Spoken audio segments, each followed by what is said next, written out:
Ready to move in premium triplex villas at Kollur APR projects. జంతువులకు మాత్రమే కొమ్ములుంటాయి. కొమ్ములున్న జంతువులు కూడా తక్కువే. కానీ ఓ మనిషికి కొమ్ములు రావడం అనేది ఎప్పుడైనా ఎక్కడైనా చూసారా? మనిషికి కొమ్ము రావడం ఏంటిలే అనుకుంటున్నారా? మీరు నమ్మినా నమ్మకపోయినా ఇది నిజమండి. ఓ వ్యక్తికి తలపై కొమ్ము వచ్చింది.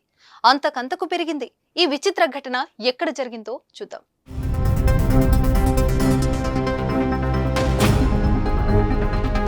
మధ్యప్రదేశ్లోని సాగర్ జిల్లా రాహిలి ప్రాంతానికి చెందిన శ్యామ్లాల్ యాదవ్కు 74 ఏళ్లు. కొన్నేళ్ల కిందట అతడు రోడ్డు ప్రమాదానికి గురవగా ఆయన తలపై తీవ్ర గాయమైంది. అప్పటి నుంచి అతడు కొత్తగా కనిపిస్తున్నాడు. దీనికి కారణంగా ఆయన తలపై కొమ్ము మొలవడమే. ఇక చికిత్స జరిగిన కొద్ది రోజుల తర్వాత దెబ్బ తగిలిన ప్రాంతంలో కొమ్ము పెరగడం మొదలైంది. ఈ క్రమంలోనే అతడు ఆ కొమ్మును కత్తిరించుకునేవాడు. కానీ అది రోజు రోజుకి ఇంకా పెద్దది కావడంతో శ్యామ్లాల్ వైద్యులను సంప్రదించాడు.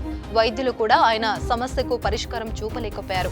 దీంతో చివరికి భాగ్యోదయ్ తీర్థ ఆసుపత్రిని ఆశ్రయించగా ఆ కొమ్మును తొలగించారు.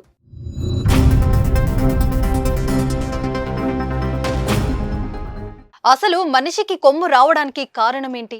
శ్యామ్లాల్ యాదవ్ విషయంలో ఎందుకు అలా జరిగింది అనే ప్రశ్నలకు వైద్యులు ఆసక్తికర సమాధానాలు చెప్పారు. ఆ వ్యక్తి కొమ్ముగా ఎదిగినట్లు వైద్యులు వెల్లడించారు. అతడు సెబాషియస్ హార్నర్ తో బాధపడుతున్నాడు. దానిని డెవిల్స్ హార్న్ అని కూడా పిలుస్తారు. అది శరీరంలో సూర్యరశ్మి తగిలే ప్రాంతంలో ఏర్పడతాయి. కొన్నిసార్లు క్యాన్సర్ కు కూడా దారితీయొచ్చు. 60 నుంచి 70 ఏళ్ల వృద్ధులు ఆ కొమ్ములు ఎక్కువగా రావడం జరిగింది. ఇది చర్మం నుంచి బయటకు అంటుకునే గట్టి పసుపు గోధుమ రంగు పదార్థంలా కనిపిస్తుంది. ఇది స్త్రీ పురుషులిద్దరిలో సమానంగా సంభవించగా పురుషుల్లో పెరుగుదలకు మాత్రం క్యాన్సర్ గా మారడానికి అవకాశం ఉంటుంది.